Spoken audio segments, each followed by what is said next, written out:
आज हम पढ़ेंगे भिन्न किसे कहते हैं और भिन्न के प्रकार। चलिए सबसे पहले हम भिन्न की परिभाषा देखते हैं।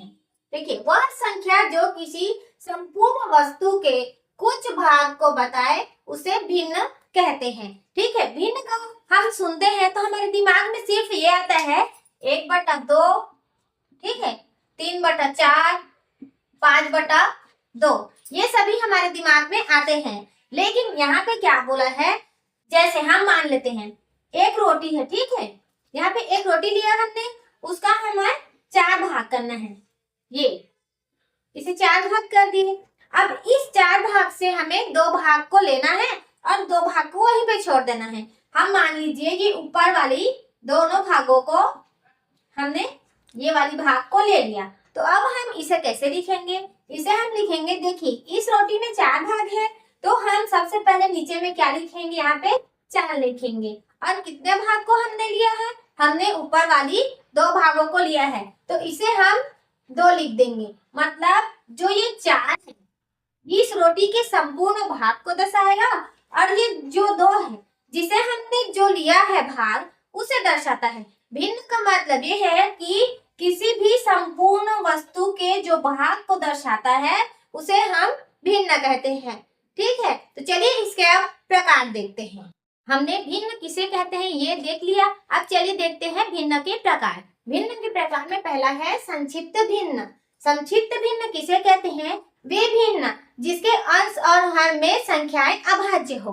देखिए, ऊपर वाली जो संख्या है इसे बोलते हैं अंश और नीचे वाली संख्या को बोलते हैं हर। मतलब अंश और हर में जो संख्याएं हैं वो अभाज्य होनी चाहिए। अभाज्य संख्या मतलब वे संख्याएं जो या तो स्वयं से कटे या तो 1 से कटे, वही संख्या भाज्य संख्या कहलाती है। देखिए इसमें हम लोग देख लेते हैं, ये स्वयं 1 से कटेगा, ठीक है, और जो ये 2 है वो 1 से भी कटेगा और स्वयं से भी कटेगा, मतलब ये 1 और 2 से कटेगा। ठीक है, उसी प्रकार 3/2 भी है, स्वयं से कटेगा और 1 से कटेगा। 5/7 भी 1 से कटेगा और स्वयं से कटेगा। उसी प्रकार संक्षिप्त भिन्न का ये एक उदाहरण है। ठीक है, तो दूसरा देखिए उचित भिन्न।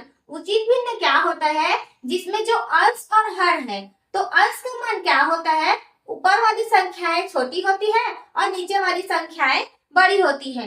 जैसे अंश का मान कम होगा और हर का मान ज्यादा होगा, उसे उचित भिन्न कहते हैं। ये देखिए यहाँ पे 1/2 दिया हुआ है, इसमें जो हर है वो 2 है और अंश है वो 1 है, तो यहाँ पे अंश छोटा है और हर बड़ा है। और इसमें भी देखिए 4/5 है, तो इसमें 4 छोटा है और 5 बड़ा है।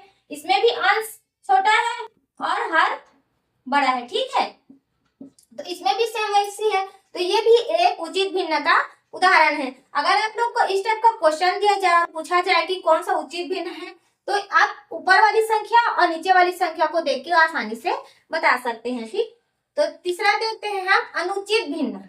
जो ये अनुचित भिन्न है वो उचित भिन्न का उल्टा है। मतलब हमने उसमें देखा था कि जो अंश है वो छोटा है और इस हर है वो बड़ा है, लेकिन इसमें क्या होगा, जो अंश है वो बड़ा होगा। ठीक है, अंश जो है वो बड़ा होगा और हर जो है वो छोटा होगा, ये उचित भिन्न होगा। यहाँ पे देख लीजिए, यहाँ पे अंश कितना है, 4 है और हर कितना है, 3 है, तो ये हो गया अनुचित भिन्न। मतलब ऊपर का बड़ा होगा और नीचे का छोटा होगा। ठीक है, इसमें भी 9/7 है, तो इसमें भी 9 बड़ा है और 7 छोटा है, और इसमें 7/4 तो 7 बड़ा है और ये 4 छोटा है। ठीक है, यहाँ तक आप लोग को समझ आ गया अनुचित और उचित कैसे होता है। तो अब चलिए देखते हैं मिश्रित भिन्न।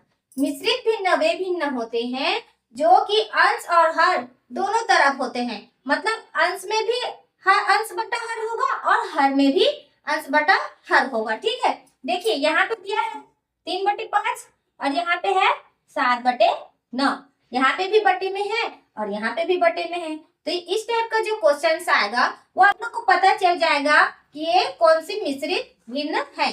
जैसे यहाँ पे दे देगा, ठीक है, 1/7/9 दे देगा। ठीक है, तो क्या ये मिश्रित भिन्न कहलाएगा? ये मिश्रित भिन्न नहीं कहलाएगा।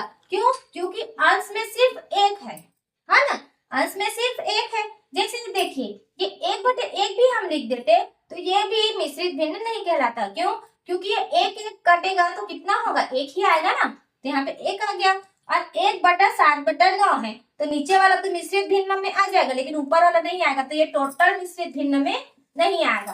तो मिश्रित भिन्न में क्या आएगा, जहाँ पे अंश में अंश बटा हर हो और हर में भी अंश बटा हर हो। तो ये दोनों हो गया मिश्रित भिन्न का उदाहरण। ठीक है, तो चलिए देखते हैं मिश्र भिन्न का उदाहरण। ये देखिए, ये मिश्रित भिन्न है, ये मिश्र भिन्न है, ये दोनों सेम नहीं है, ये थोड़ा सा अलग अलग है। ठीक है, मिश्रित भिन्न को देख लिए, अब चलिए मिश्र भिन्न देखते हैं। वे भिन्न जिसमें पूर्णांक और भिन्न एक साथ हो उसे मिश्र भिन्न कहते हैं। मिश्रित भिन्न में हमने अंश हर बटे वाला देखा था, अब इसमें देखिए पूर्णांक और भिन्न एक साथ होंगे, मतलब अंश और हर बटे के रूप में होंगे और ये पूर्णांक होंगे। अगर आपने देखिए पूर्णांक वाला वीडियो नहीं देखा है, पूर्णांक आपको नहीं आता, तो डिस्क्रिप्शन में मैंने लिंक दिया हुआ है, आप वहां पर वीडियो को जाकर वॉच कर सकते हैं। ठीक है, तो देखिए ये पूर्णांक है, यहाँ पे 1/, हम लोग 1/2 भी लिखेंगे, तो ये भी एक मिश्र भिन्न का उदाहरण है। ठीक है, 7 सही 1/9, ये भी मिश्र भिन्न है, ये एक पूर्णांक है। ठीक है, और ये भिन्न के रूप में है 1/9, तो ये दोनों हो गया मिश्र भिन्न का उदाहरण। अब चलिए छठवां देखते हैं, व्युत्क्रम भिन्न। ठीक है, व्युत्क्रम मतलब क्या होता है, किसी भी संख्या का उल्टा। मतलब देखिए यहाँ पे भिन्न दिया है 2/5, तो इसका उल्टा क्या हो गया 5/2, जो बाद में जाके उल्टा हो जाता है, जो संख्या बाद में जाके उल्टा होता है उसे व्युत्क्रम भिन्न कहते हैं। ठीक है, ये देखिए जैसे 1 लिख दिए, ठीक है 1/2, ये उल्टा होकर क्या हो जाएगा, ऊपर वाली संख्या नीचे वाली संख्या ऊपर चली जाएगी और ऊपर वाली संख्या नीचे आ जाएगी, तो ये हो जाएगा 2/1। ठीक है, ये हो गया व्युत्क्रम भिन्न का उदाहरण। ठीक, तो 7वां देखिए दशमलव भिन्न।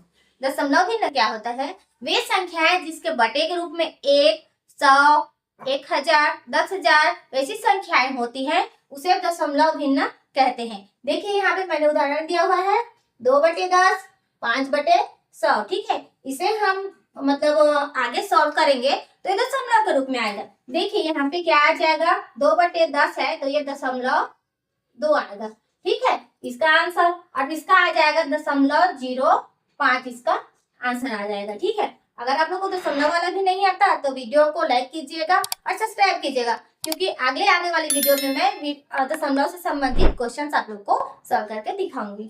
ठीक है, तो देखिए अब देखते हैं 8वां नंबर सतत भिन्न।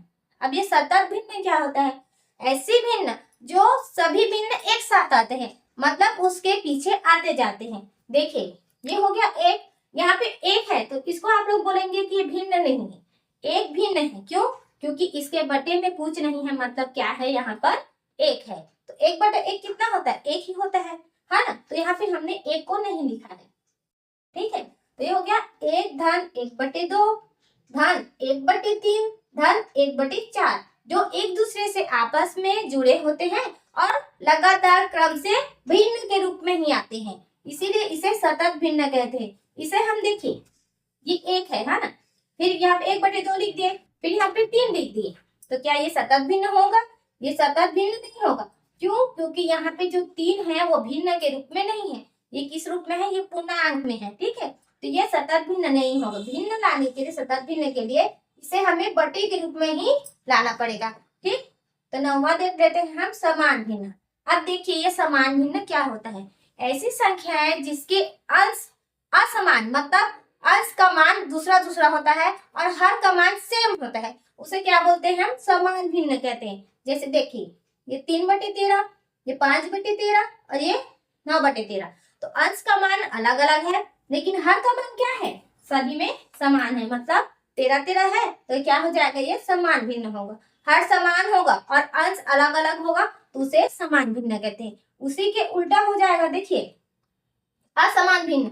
असमान मतलब इसके शब्द से ही पता चल रहा है कि ये भिन्न समान नहीं है, मतलब ऊपर न तो समान ना तो नीचे समान। ठीक है, ना तो अंश का मान समान है ना तो हर का मान समान है। यहाँ पे देखिए 3/5, 9/7, 4/2 है ना, ये ना तो अंश समान है इसका ना तो हर समान है। तो देखिए यहाँ तक मैंने आप लोग को भिन्न के प्रकार 10 प्रकार बताए हैं। आई होप सो आप लोग को समझ आया होगा।